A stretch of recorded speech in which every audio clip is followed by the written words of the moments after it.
నేను డిఎన్హెచ్ఓ west Godavari doctor D మహేశ్వరరావుని.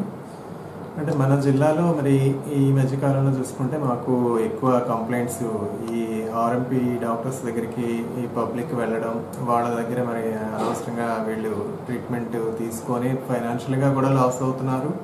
తిరిగి వచ్చి మళ్ళీ మా దగ్గర కంప్లైంట్స్ ఇవ్వడం అనేది కూడా జరుగుతుంది. కాబట్టి మేము పబ్లిక్ కూడా అవేర్నెస్ క్రియేట్ చేయడం అనేది ప్రతి మెడికల్ ఆఫీసర్కి పిహెచ్సి లెవెల్లో కూడా ఆశాలు ఏఎన్ఎంస్ అందరికీ కూడా మేము చెప్పడం, మీటింగ్స్లో చెప్పడం జరుగుతుంది. ఆర్ఎంపీ దగ్గరికి మీరు వెళ్ళవద్దు, మీకు ఏదైనా హెల్త్ ఇష్యూస్ ఉంటే తప్పనిసరిగా మీ దగ్గరలో ఉన్న ప్రాథమిక ఆరోగ్య కేంద్రము, గవర్నమెంట్ డాక్టర్, ఎంబీబీఎస్ డాక్టర్ దగ్గరికి వెళ్ళండి. వాళ్ళు చూసిన తర్వాత మీకు ఏదైనా అవసరం అయితే స్పెషలిస్ట్ డాక్టర్కి వాళ్ళే రిఫర్ చేస్తారు, తప్పనిసరిగా వాళ్ళు చూపిస్తారని చెప్పడం అనేది జరుగుతూ ఉంది. అలాగే మేము ఏంటంటే సర్ప్రైజ్ విజిట్స్ చేసినప్పుడు ఎక్కడైనా ఆర్ఎంపీ వాళ్ళు బెడ్స్ పెట్టుకొని రిజిస్ట్రేషన్ అది లేకుండా ఉంటే మాత్రం వాళ్ళ మీద చర్యలు తీసుకోవడం అనేది జరుగుతుంది. వాళ్ళ మీద క్రిమినల్ కేసులు కూడా పెట్టాల్సిన పరిస్థితులు కూడా ఉన్నాయి. అలాగే మనకి కొన్ని పెనుమంట్ర మండలంలో కూడా ఒక కడలి కృష్ణ అనే అతను ఇంతకుముందు అలాగే రన్ చేస్తే ఆయన మీద కంప్లైంట్ ఇచ్చి మన నర్సాపురం డిఎస్పీ గారికి కూడా మరి కంప్లైంట్ ఇవ్వడం జరిగింది.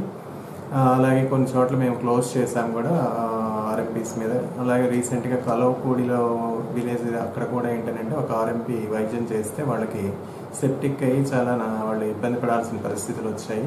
ఆ కేసులో కూడా మరి మేము యాక్షన్ తీసుకుని వాళ్ళని క్లోజ్ చేయడం అనేది జరిగింది. అలాగే ఆర్ఎంపీలు ఎవరైనా సరే అనాథరైజ్డ్గా వాళ్ళు ఏవైనా సర్జరీస్ చేయడం ఇలాంటివి కనుక చేసినట్లయితే కనుక తప్పనిసరిగా వాళ్ళ మీద చర్యలు అనేవి ఉంటాయి. వాళ్ళ మీద పోలీస్ కేసు కూడా పెట్టడం అనేది జరుగుతుంది. ఆ క్లినిక్ క్లోజ్ చేయడం కూడా జరుగుతుంది.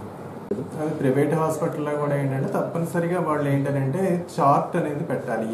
ఏ ప్రొసీజర్కి వాళ్ళు ఎంత వసూలు చేస్తున్నారు అనేది ఫీజు అనేది కూడా డిస్ప్లే చేయమని మేము చెప్తున్నాము. మేము వెళ్ళినప్పుడు కూడా తప్పనిసరిగా పెడుతున్నారు. ఇంకా కొన్ని చోట్ల ఏంటంటే వాళ్ళు చిన్న లెటర్స్తో పెడుతున్నారు. అది అలా కాకుండా ప్రామినెంట్గా కనబడే ప్లేస్లో కొంచెం ప్రామినెంట్గా పెద్దగా కనబడే బోర్డు పెట్టండి అని చెప్తున్నాము.